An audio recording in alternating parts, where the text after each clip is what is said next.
Fascist নিষিদ্ধ ছাত্রলীগ পুনর্বাসিত হচ্ছে ছাত্র শিবিরের মাধ্যমে। এই সারা বাংলাদেশকে উনি সবসময় তার পরিবার ভেবেছেন। উনি কখনো কোনো দিন আলাদা করেন নাই, নিজের পরিবার অন্যের পরিবার কখনো আলাদা করেন নাই। 1991 সালের যখন উনি প্রধানমন্ত্রী হন তার 39 দিনের মাথায় ভয়াবহ ঘূর্ণিঝড় হয়। সেই ঘূর্ণিঝড়ের সকল কিছু প্রাণহানি কমানোর জন্য প্রাণপণ চেষ্টা করেছিলেন বেগম খালেদা জিয়া। পরবর্তীতে রোহিঙ্গা ক্যাম্পে পুরা রোহিঙ্গারা হয়ে গেছিল তার পরিবারের মতো। উনি যেখানেই গিয়েছেন সারা বাংলাদেশের মানুষকে পরিবার মনে করেছেন এবং উনি ওনার নিজের ছেলেকেও আলাদা চোখে দেখেন নাই। অস্ট্রেলিয়াতে আমাদের মরহুম আরাফাত রহমান কোকো, উনি নিজে অস্ট্রেলিয়ার ভিক্টোরিয়া ইউনিভার্সিটিতে উনি আন্ডার গ্র্যাজুয়েট পড়তে গিয়েছিলেন। সেখানে উনি পিজা ডেলিভারির কাজ করতেন। ওনার মা বেগম খালেদা জিয়া তখন সিটিং প্রাইম মিনিস্টার।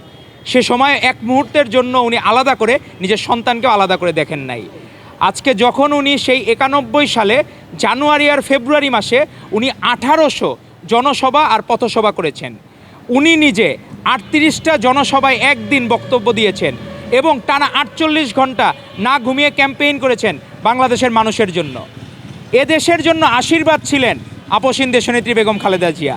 1986 সালেও যখন নির্বাচনে মুনাফিকের খাতায় নাম লিখিয়েছিল, জাতীয় বেঈমানের খাতায় নাম লিখিয়েছিল আওয়ামী লীগ এবং বর্তমানে যে আপনারা জামায়াত ইসলামী দেখেন, তারা সকলে জাতীয় বেঈমান আর মুনাফিকের খাতায় নাম লিখিয়েছিল। কিন্তু সে সময়ও সাহসী ভূমিকায় ছিলেন আপসীন দেশনেত্রী বেগম খালেদা জিয়া।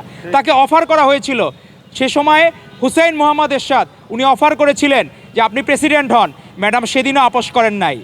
ওনাকে যখন বলা হয়েছিল 8 সালের নির্বাচনে বিএনপি হেরে যাবে, আপনি ম্যাডাম না গেলে ভালো হয়, কিন্তু ম্যাডাম শুধুমাত্র গিয়েছিলেন গণতন্ত্র রক্ষার জন্য। বাংলাদেশে যতবার গণতন্ত্রহীনতা গিয়েছে ততবারই ম্যাডাম আশীর্বাদের ভূমিকা আবির্ভূত হয়েছিলেন। 96 পার্লামেন্ট নিয়ে অনেক কিছু বলে। ছাত্র সংসদ নির্বাচন হলো তো বিষয়টা হয়ে গেছে যাহা লাউ তাহাই কদু, এরকম একটা অবস্থা হয়ে গেছে। ছাত্র সংসদ নির্বাচনগুলোর মাধ্যমে ফ্যাসিস্ট নিষিদ্ধ ছাত্রলীগ পুনর্বাসিত হচ্ছে ছাত্র শিবিরের মাধ্যমে।